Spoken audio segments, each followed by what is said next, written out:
Okay, I just finished filming part 1 of this video, so welcome back to the Library of Phoebe, or welcome if you're seeing this part first. You can watch part 1 after. It doesn't really matter what order you watch them in. But I have another stack of books here that I want to talk about from around the world. Because I, in 2025, want to read from more places. That is a goal of mine. It's part of wanting to read more intentionally. And so I just want to go through some more of these books with you. The next book I have in this stack after part 1 is Franz Kafka's Metamorphosis and Other Stories. Kafka was born in Prague. I believe he wrote in German. I've read Letters to Milena by Kafka before, and now I'm blanking on, I think he wrote in German and Milena was his Czech translator, I believe. But I have not read actually any of his fiction. Well, I might have in school and just forgotten about it. That's always an option. This is something I want to read. I mean, everyone talks about it, and I think I'm going to love it. Just based on his letters, I really liked those. And also just, I know the story of Metamorphosis, and it sounds like something I'm going to like. This edition is translated by Michael Hoffman. I love these Penguin Deluxe Classics. Like, these are my kryptonite. Whenever I see them in a used bookstore, I'm picking it up, I'm buying it. Like, a lot of these books I already had other editions of before I saw these, and I was like, yeah, I'm buying this one and putting the other ones in a free little library. Sue me. But I love these editions. And I'll just read a little here about Kafka and what stories are in this one. There's like a lot of little ones. Then there's The Judgment, The Stoker, Metamorphosis, In the Penal Colony. There's A Country Doctor, Short Prose for My Father, A Hunger Artist, 4 stories, and like a contemplation. So Kafka was born of Jewish parents in Prague in 1833, spoke both Czech and German, sent to German language schools and German university. He worked for most of his life as a respected official of a state insurance company, first under the Austro-Hungarian Empire and then under the new Republic of Czechoslovakia. Literature of which he said that he consisted had to be pursued on the side. His emotional life was dominated by his relationship with his father, a man of overbearing character, and with a series of women. I really want to read his letters to his father as well. It looks like there's some stuff to do with his father in this edition, but I want to get an edition of like letters to his father because I feel like that's going to make me cry and like throw up and scream. So obviously I want to read it.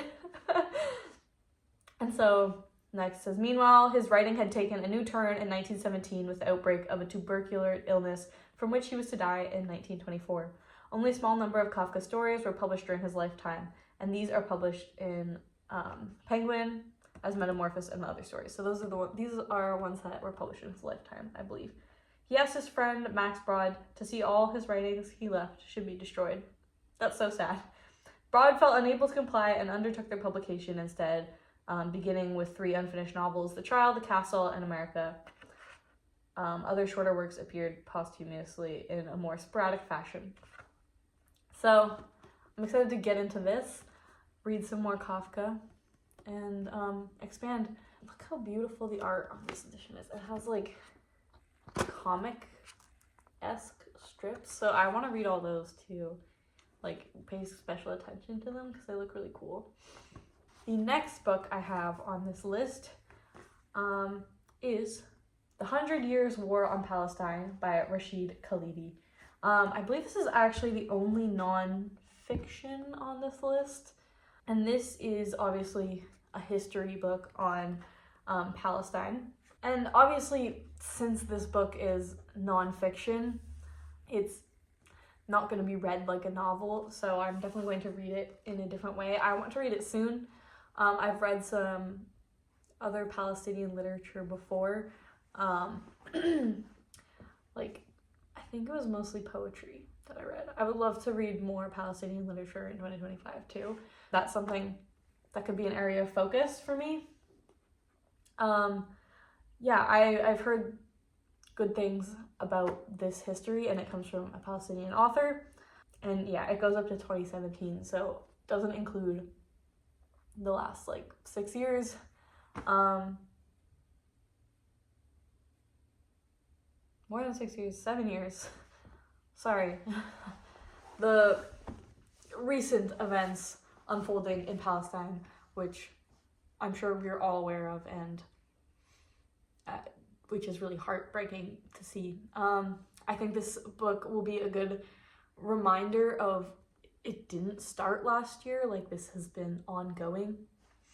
And I feel like it'll give me, I have done research about this before, like I do have knowledge base, but this will give like a really good overview of so many years, like that's 100 years, 1970 to 2017. So I feel like it will reinforce my knowledge, and I think it's a really important topic to learn about. So I want to read this soon. This is like a priority read. I also bought this in August because I was looking to buy this somewhere, but if you know Canada and you know the biggest book chain we have here, I did not want to buy from them. I actually buy from them as absolutely little as possible in all respects, and I especially did not want to buy this book from them. So it took me a while to find an indie bookstore that was selling it. It was actually when I was in Montreal, and so I picked it up while I was there. I should really get on reading this already. So this is definitely a priority read, one I want to read very soon.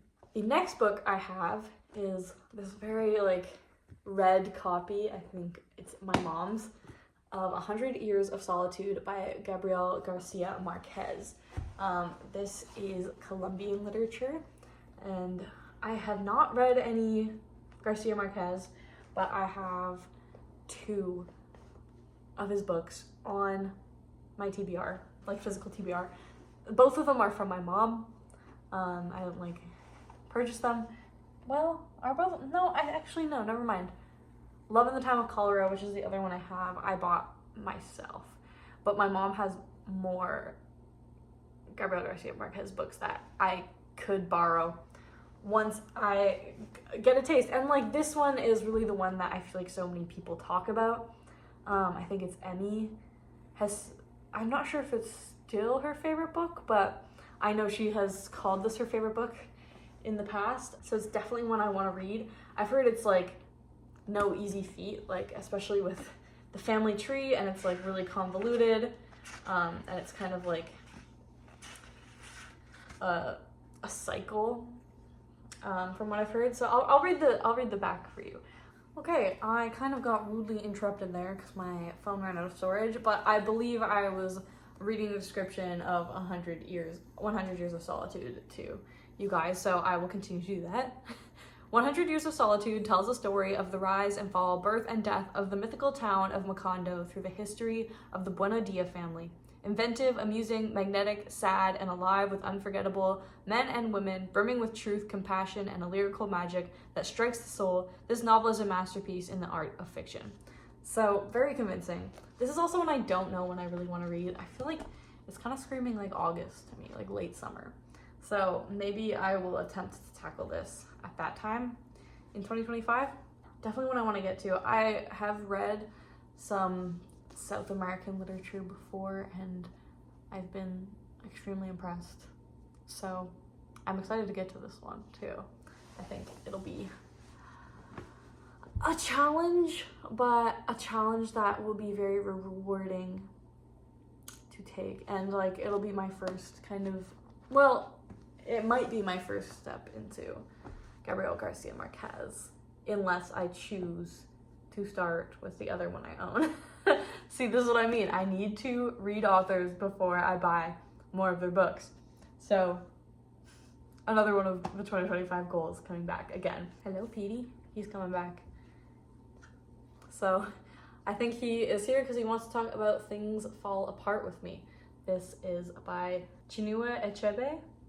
This is Nigerian, I believe. Oh, I got a bookmark in there. That's a nice one. Put up with my other bookmarks. This is one I bought fairly recently, and one I'm quite excited to read because I have not read nearly enough African literature. See, this is what I mean. Like, I need to diversify my tastes. Like, I can't just be reading from the same countries over and over and over again. And this is a really nice edition of it too. I like the font size. Things Fall Apart tells two intertwining stories, both centering on Okonkwo, a strongman of the Ibo village in Nigeria. The first, a powerful fable of the immemorable... Sorry, this description on the back has like a lot of words that are like cut off with like the little dash and starts on the next line. And that is so hard for me to like try to read the words. So I'm trying really hard here. A powerful fable of the immemorial conflict between the individual and society traces Okonkwo's fall from grace with the tribal world. The second, as modern as the first is ancient, concerns the clash of cultures and the destruction of Okonkwo's world with the arrival of aggressive European missionaries. These perfectly harmonized twin dramas are informed by an awareness capable of encompassing at once the life of nature, human history, and the mysterious compulsions of the soul. I think this will be a very powerful read. I think it'll be intriguing and it'll teach me things too, because like I have not read enough African literature. I'm not super knowledgeable on like Nigeria as a country. Like I know some things from just being alive, obviously, and like everything like that, but I think this book might help guide me in a direction of learning, as literature can do. That really interests me. I really want to read more African literature too, so like comment down below. Let me know your favorite African literature from the wide variety of countries that are in Africa. Like, there's so much there, and I'm sure there's so much diversity in their literature as well that I just love to read. So please let me know. This one is definitely one I hope to get to very soon. This is actually the last one I have, and it's another one of these Penguin Deluxe classics, and it is Candide by Voltaire, and this is French. Yes. I keep making sure because I don't want to be like so wrong, but this is French. Obviously it is. It's called. I speak French, so like most. Not hey. He's getting mad at me because he's sitting on my lap and he doesn't want me to touch him. Anyways, back to Candide by Voltaire. Yes, this is maybe one of the oldest on this list. I think it was written sometime in the 1700s. I know that for sure. What? 1759, it says on the back here, but the satirical scourge of 1759. So I believe it was around then that it was written. So I think this is the oldest on the list. But I've heard this is like, yeah, philosophical, which is fun. I always like to read that sort of thing and understand different philosophies and like see if I like agree with it or not. I'm like, well, maybe you have some points, but maybe I'm like, I don't know how much I buy into that. That's fun for me. This is translated by Theo Cuff. Okay, here it says, it was during the last and most brilliant 20 years of his life that he wrote Candide, his dialogues and more tales, and published his widely read philosophical dictionary in pocket form while conducting his ceaseless and energetic attack against what he called the infamous thing, all manifestations of tyranny and persecution by a privileged orthodoxy in church and state. He died at the age of 84 after a triumph visit to Paris from which he had been exiled for so long. So it sounds like I'm probably going to read that whole thing before I read what's in here. I just don't feel like reading it for the camera right now. Yeah, it sounds like it's going to be an interesting read. It sounds like he was an interesting guy. It even has some like chronology in the front here, which is interesting.